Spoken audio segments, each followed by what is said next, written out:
I did not have relations with that person in the Senate room. Oh, really? Because you filmed it and put it on your social.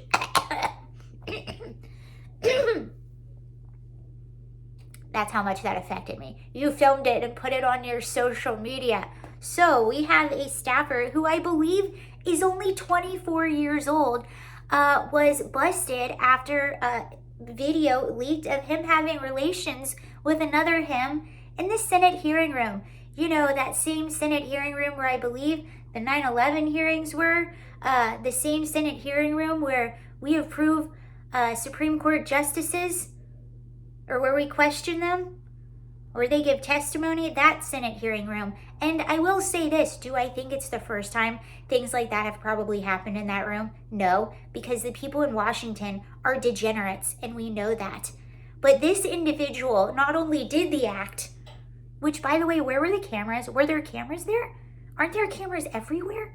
Did they not see that? Anywho, not only did this person I'm in West Virginia. It's different out here.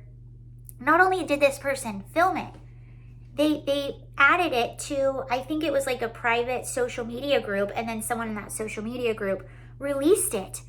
But even just that, if you look back at this person's social media post, they are perverted, they are degenerate, inappropriate jokes, and apparently the office of the senator who has afterward fired this individual and come out and condemned this act. That's nice. I guess you kind of have to at this point. Apparently, the office knew about this person's inappropriate social media posts, and it was a concern of theirs, but even still, they promoted this individual. It seems like all the rules apply to everyone else in the world except if you work for Washington, D.C. Anything goes when you work in Washington, D.C. But what I love about this even more is the legacy that the Biden administration has left on our White House. Because what did we hear constantly? What did we hear about Trump, about Biden being reelected? We have finally restored dignity back into the White House. What has happened in the White House since? Let's see, on our Pride event, we had a trans woman take the top down and show the boobies right in front of the White House during a Pride event. We found, a white powdery substance in the White House. No one seems to know where it came from. We have relations in the Senate hearing room. Am I forgetting anything else? Just please let me know. I know there's a list. I should have prepared better. But we had, what's Sam, a White House staffer who would cross-dress and then steal women's luggage from the airport and wear their belongings.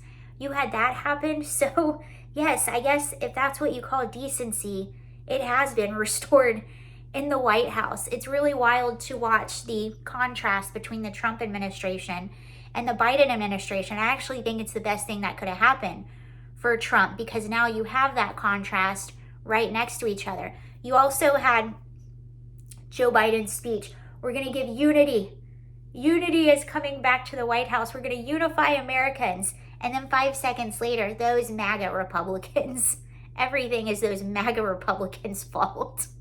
So that's what's happening in the White House. The good news is that staffer was fired, and now his legacy is nothing more than a picture, a still shot.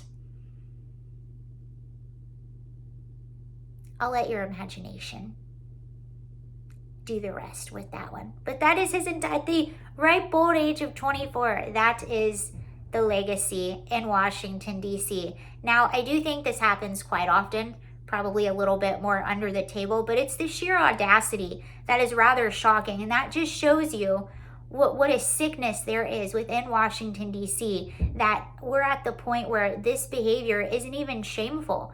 This person isn't even ashamed of this behavior. They're just out in the open.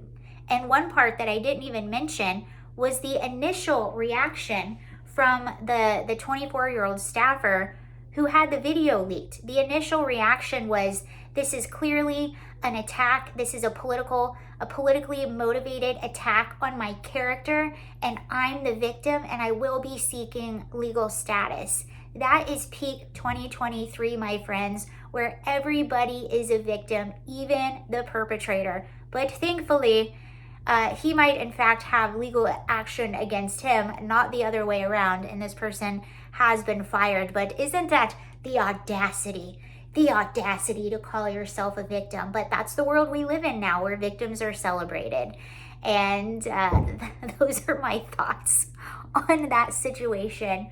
Hopefully the rest of this year, we only have about 10 more days. Hopefully the rest of it is calm. See you later. Bye.